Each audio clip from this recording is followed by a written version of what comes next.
আৰু এইবাৰ জিকিমেই মানে 15টা পালে 14টা 15টাতে জিকিম।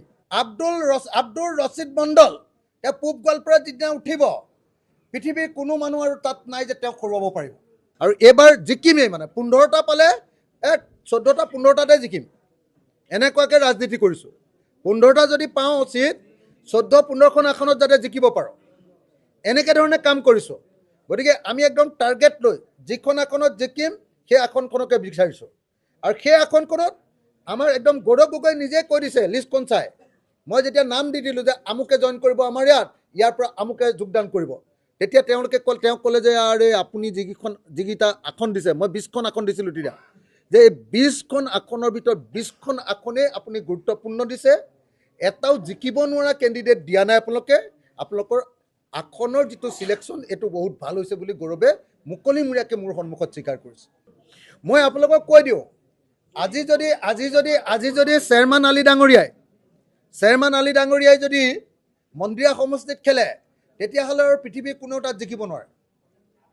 আমাৰ আব্দুল ৰছিদ মণ্ডলে দাদাই যদি আজি পূব গোৱালপাৰাত খেলে, এখেতৰ বাহিৰে পৃথিৱীত আৰু কোনো নিজিকে। এনে কৈ থাকি লাভ নাই। আমি এনেকুৱা মানুহক লৈছোঁ যি জিকিবই, যি মানুহৰ লগত আছে, যাক জনতাই ভাল পায়। সেইকাৰণে আপোনালোকক মই কনফাৰ্ম কৰি কৈছোঁ যে আমি যাকে তাকে ল'ব খোজা নাই। মই ইচ্ছা কৰিলে AIDFৰ কিজানি 10জন বিধায়কক আজিয়ে জইন কৰাই দিব পাৰোঁ, কিন্তু কৰোৱাটো নাই। বহুতে কথা পাতিছে, কৰোৱাটো নাই। যিকেইজনে আমাৰ জিকিবই, আব্দুল ৰছিদ মণ্ডল তেওঁ পূব গোৱালপাৰাত যেতিয়া উঠিব পৃথিৱীৰ কোনো মানুহ আৰু তাত নাই যে তেওঁক হৰুৱাব পাৰিব। চেয়াৰমান আলী আহমেদ মন্দিয়াত যে উঠিব, আপোনালোকে পৃথিৱীৰ যোন কেণ্ডিডেট আহে আহিবলৈ দিয়ক, তাত তেওঁ জিকিবই। আমি তেনেকুৱা কেণ্ডিডেটে লৈছোঁ। আমাৰতো সৰ্বশক্তিমান, আমাৰ যিকেইজন আছে সেইকেইজন আটাইতকৈ শক্তিমান তুলনামূলকভাৱে, আৰু সেইকাৰণে আমাৰ জিকিবই। দুইটা হ'ব পাৰে।